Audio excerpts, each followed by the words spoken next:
Today I'll be taking a look at the 56mm f1.4 APS-C lens from Viltrox. This was released alongside a 23 and 33mm f1.4 stablemates, the 23 of which I reviewed last year and I've actually been using for all of my videos since, including right now. Now, comparing the 56 alongside the 23, they're almost identical. And I don't mean they have similar styling, I mean identical to the point that I'm pretty sure they use exactly the same barrel. Every aspect is a perfect match. The focus ring size and position are exactly the same. Both have a declicked aperture ring in the same place. Both have a micro USB port in the same spot on the lens mount, which allows for firmware updates. Both have a 52mm front filter.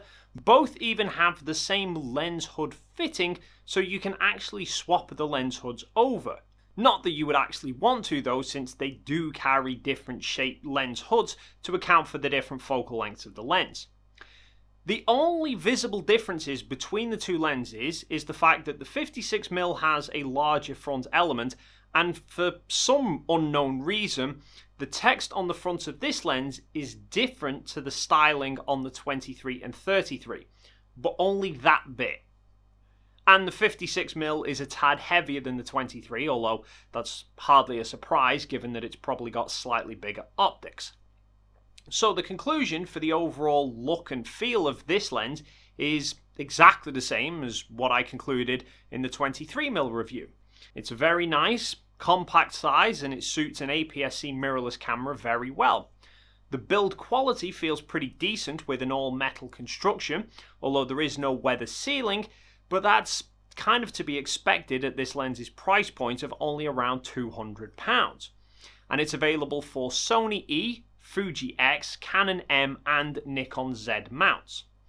My only complaint about the design of these lenses is that the declicked aperture ring doesn't have a solid click when it gets into the auto setting.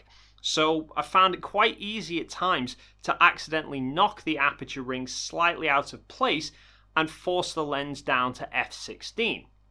Although someone did suggest to me previously, this problem can pretty easily be overcome with just a small piece of tape on the aperture ring to hold it in place.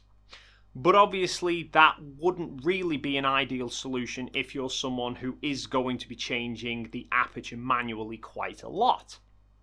Now, in terms of performance, like its stablemates, this is an APS-C lens.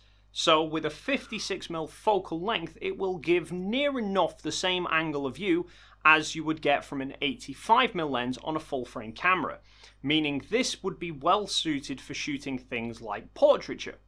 And the f1.4 aperture allows for roughly the same amount of background blur as you would get from an 85mm lens at f2 on a full frame.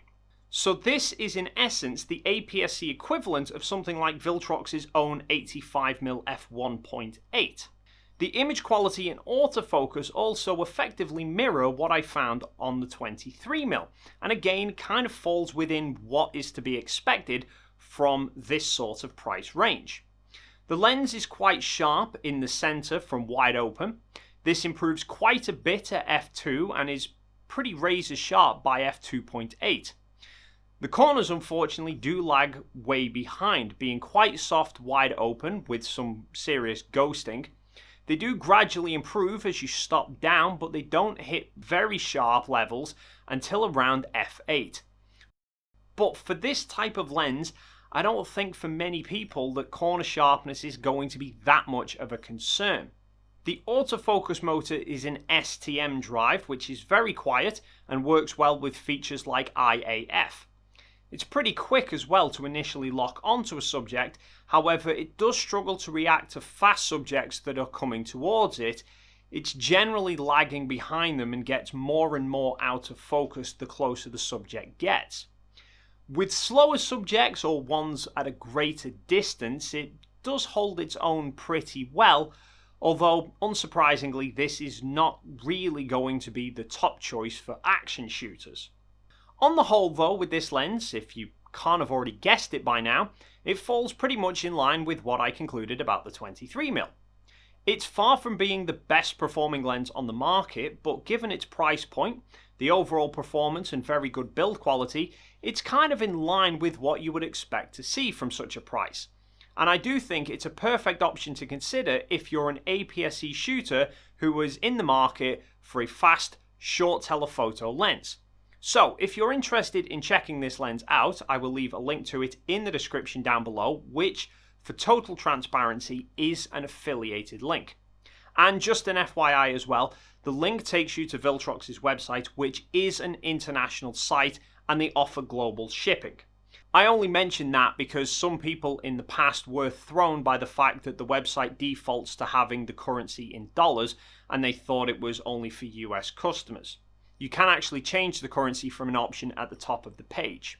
Anyway, that is going to wrap it up for this video. If you have any questions or queries regarding this lens, please feel free to leave them in the comment section down below. While you're down there, if you enjoyed this video or you found it helpful, please consider hitting the like and subscribe buttons if you haven't already done so, and then hopefully we'll see you in the next video.